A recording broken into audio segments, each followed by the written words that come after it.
public, Enkiri here, and welcome to this week's training vlog. Here, we got a week of lower body training on my current Conjugate style training program, condensed into this one video. So it's a full week of lower body training. That's 2 training sessions in total. First, it's a heavy day, and then later in the week, a volume day. And there's a mix of a few different aspects of other sorts of aspects thrown into each training session as well. So you've also got, along with the heavy and the volume, the heavy work and the volume work, there's also some isolated hip flexor work, some hip adduction work, some unilateral work, a little bit of power work, and then a little bit of conditioning as well. You've also got quad volume work and posterior chain volume work also. So it's a solid mix of things here overall, and just kind of kicking things off with session number 1. It's the heavy day, and here I started the session off with the SSB squat done off of pins, and that's my first time ever doing this variation, and it was a lot of fun. I worked up to a solid single with 375 pounds in this session. I think I probably could have grinded out 400 pounds here if I really wanted to, but I'm going to save that one for another time when I think it'll be a little bit of an easier effort. So I've been working a whole bunch of different squat variations, right? You guys have seen them, some of them off of boxes. I've been doing some free variations. I've been doing variations off pins like in this video, and even more recently I've also incorporated true Anderson front squats. So that is a front squat done off pins, but done from the bottom up rather than the top down like I'm showing in this training session here. This is a pin squat from the top down. Anderson front squat is bottom up, and that shit is just brutal, man. But I was kind of thinking about it all, and it's funny because the goal is to get stronger legs. That's what I'm trying to do here with this current training program. But at the end of the day, I don't really care about singular variations anymore. I don't care about any one particular type of squatting, right? At least not right now. And what I mean by that is I've been doing literally, I think, 8 different heavy squat variations these last couple months, just kind of rotating through them week by week ever since I started this protocol for the lower body. And I've hit some good PRs on many of those variations, in part because so many of them are new. They're new variations that I have never done before, and the variety has really helped to keep things fresh, and it's helped to keep the training program fun as well. And I've even surprised myself with a few of the numbers that I've been able to hit on some of the particularly difficult variations, such as that Anderson front squat. When I did that for the very first time ever, I ended up doing 315 pounds. I did it zombie style, and I kind of surprised myself with that. And then with the numerous different types of squats being done in general, the numbers are trending upwards, right? And overall, I do feel stronger. And I think that if I put a straight bar on my back and I gave it an earnest go, we'll call it an earnest go, whatever that means, for a little while, I think I could probably get my squat right back around the 500-pound mark, right? So not too far off from the lifetime PR. My lifetime PR with sleeves, not with wraps, but with sleeves, is 530 pounds. I don't think I would hit that, but I think I could get close to it. And so, but with all these other variations, right, I'm also doing things that I absolutely could not have done before, even when I was squatting that 530 pounds. I really don't think that when I did that I could Anderson front squat, Anderson zombie squat 315. I don't think I could stand up with that. I even think that this 375 with the potential for 400 off pins with the SSB, I think that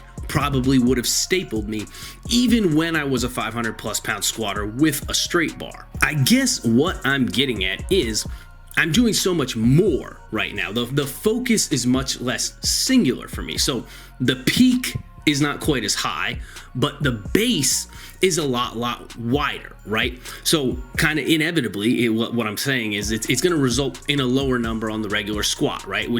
On the straight bar back squat, which probably means that for me, this type of program wouldn't be a good method of training for powerlifting specifically, right?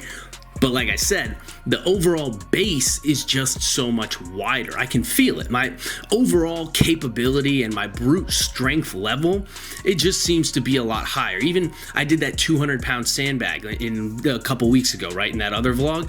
I don't think I could have done that when I was a 530-pound squatter. I think that training like this has actually made me a lot more well-rounded. Plus, and I cannot overstate the value of this aspect enough, these ramp-ups, like what I showed in this video, literally take me like 30 minutes to complete. I'm literally squatting heavy like this just one time per week. It takes me half an hour, and then I can go and I can do every other thing that I want to do, and that's actually more important to me at this point in my training career. And I can do all that at a minimum without losing any leg strength, right? But in reality, what I'm kind of getting at here is that I'm actually filling in gaps that have been left open from years and years of training in an overly singular fashion. And I couldn't do this before. Even if I wanted to ramp up to a heavy squat single before, we'll say 5 years ago, it would have taken me like an hour, probably longer than that, because by always doing the exact same variation, I felt really stiff, and it actually took a really long time to really get going. But by rotating variations, I have alleviated that issue, and I've also in part alleviated the need for frequency at all, which before was one of the primary drivers of progress for me. Now, if I really wanted to ramp up my squatting and hit PRs, like all-time PRs on the straight bar squat, I would have to up the frequency again. But that's not really congruent with the ideology right now. It's not really in line with what I'm going for at this moment in time. So in general, this method, it really saves me a lot of time without sacrificing any of my gains. It's just more congruent with my current set of goals as well. I did all that work for the hips after the squats, right? And then all that isolated hip work. And then after that, even, I still have time to finish up the session with some fun conditioning work. So then I go out after this, I've got jelly legs, but I do an 800-meter run. I complete that in about 2 minutes and 45 seconds. And then after that, I immediately pick up my 120-pound sandbag and I carry that thing the same 800 meters. And that takes me about another 10 minutes to do. So combined, you're looking at about 15 minutes there, 15 minutes of quick conditioning work just to wrap things up after all that. And overall, it makes for a very, very productive training session that leaves me feeling strong, but also leaves me feeling fresh and limber. And I can go out the next day and then I can play pickup basketball, right? And I can run circles around the 17-year-olds that are playing at the court, because my first step is just too quick, man. And that's really the point, though. I want to be doing that kind of shit when I'm 50 years old. Another 15, 16, 20 years from now, I want to be jab stepping and flying by motherfuckers that are half my age. And this, at least in part, is how I'm going to stay in shape for that type of stuff. Anywho, moving on to session number 2. Now about 72 hours later, I'm out again for another lower body session. Here, I was just talking about my explosive first step, right? Well, we got to build that. We got to build that explosiveness, and we got to maintain that.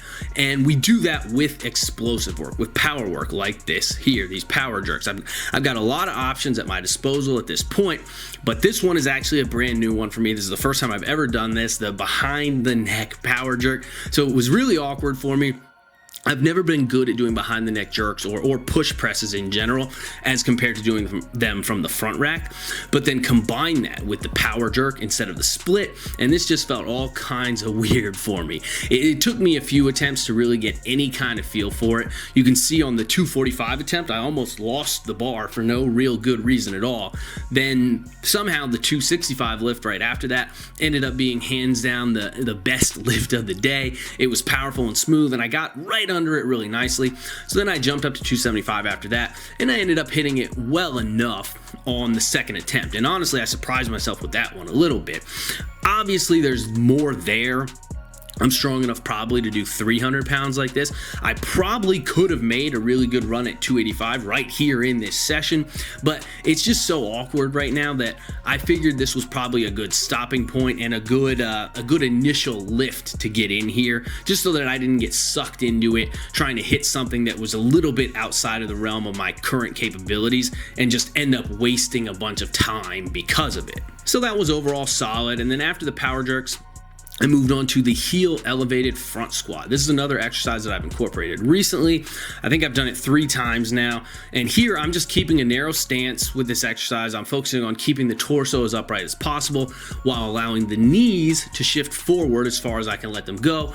And then I'm just trying to pump the reps out rhythmically, right? And work my way up to a tough set of 10. And it ends up being a really good way for me to get in some quality volume for the legs while forcing me to stick with pretty light weights overall. And also, a means of emphasizing the knees a little bit more as compared to the hips through that same squat pattern, which is kind of a concept that I've been toying around with more lately, mostly on these volume squat days. So I'm going back and forth between kind of hip emphasized variations of squatting and knee emphasized variations. And so you can kind of contrast this variation, it's shown in this video, the heels elevated front squat, with the belt squats that I've been doing. So last week, for example, I worked my way up to 300 pounds for a set of 21 reps for a rep PR on the belt squat. And that is actually a much more hip emphasized type of movement. My adductors were massively sore for like 3 days after I did that set. Whereas with these front squats here, with the heels elevated, you get absolutely no adductor soreness whatsoever. It's just pure quad with a bit more emphasis on that VMO area closer down to the knee as well. Anyway, I think that pretty much covers everything I really wanted to touch on here today with these training sessions. I hope you guys enjoyed this one. I hope you found it informative, and I hope it gives you guys some good ideas to implement into your own training moving forward.